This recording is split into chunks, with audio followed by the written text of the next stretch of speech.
I'd like to share some thoughts on Megillas Rus. A few weeks ago, by Shavuos, the Jewish world read Megillas Rus, um, and while reading it, I was also reading another book, a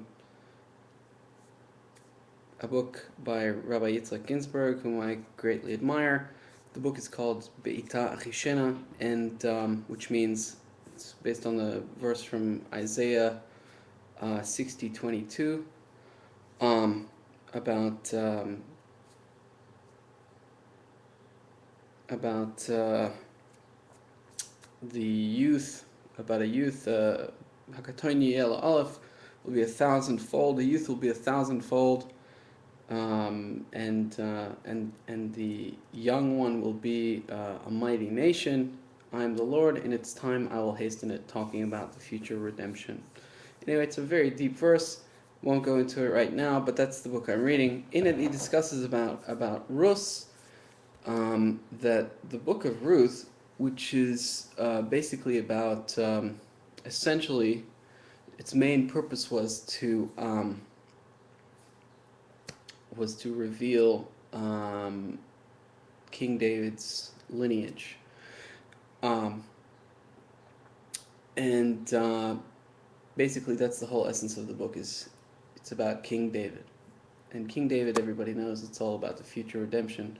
Rabbi Ginsburg points out that in the 85 verses of the Megillah, you have the highest concentration of the root Gimel Aleph Lamed, which is the root for redemption, Geula, and so, and it's a book of prophecy, which means that, like we know, it says in Zohar that the books of the Torah, the stories of the Torah are a person should not say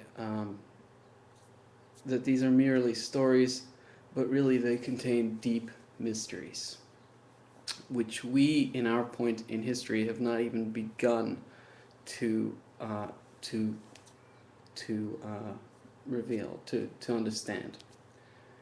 Um, so the book of Rus, the bit I wanted to talk about was concerning redemption.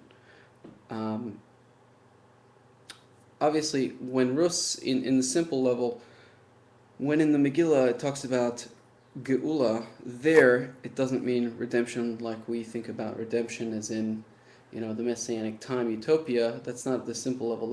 That's the deeper prophetic, more spiritual level dimension. But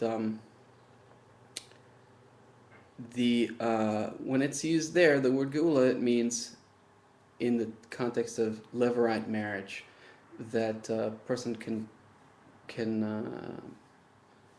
marry there's a mitzvah for a brother to marry a widow, for a brother to marry his brother's widow if he didn't have children.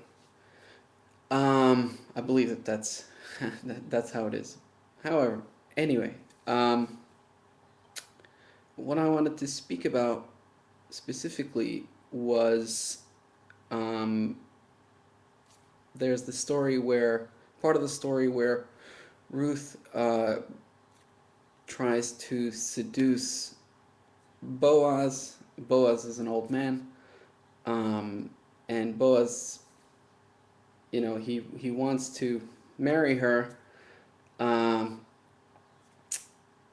but he suppresses, we'll call it, he suppresses his appetite to marry her, and he says, I will do whatever you like, but you should know you should sleep here tonight, and you know, platonically or whatever, and in the morning, we'll go see this this redeemer who's even closer, more closely related. He has, so to speak, the first right to to marrying Ruth because he's a closer relative to the brother that died, whose name was Machlon.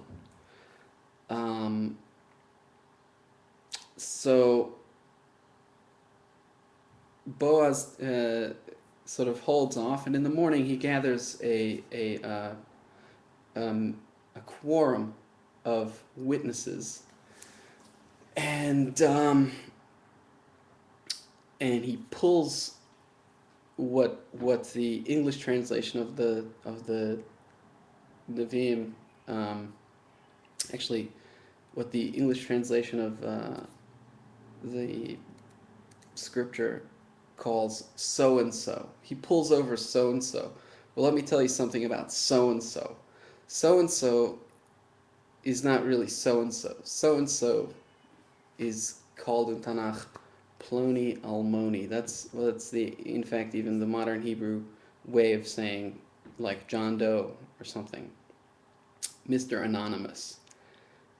And I just love this guy, Mr. Anonymous. Mr. Anonymous is very deep. Ploni Almoni. He pulls over Ploni Almoni, and he says to him, "Do you want to redeem Rus? You're a closer relative. Aside from you, there are no relatives." But oh gosh, the English translation here really doesn't even show the depth and mystery from the original way that it's phrased in Hebrew. In Hebrew, it's so clear, the prophecy dimension of the story is so clear, so clearly being alluded to.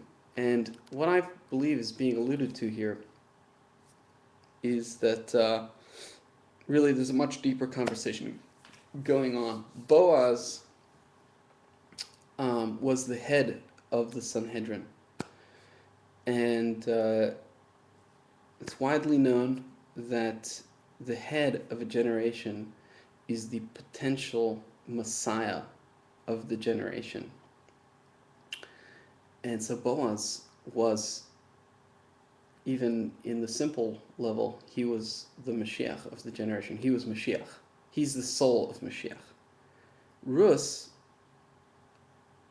for our purposes, will be like the nation of Israel.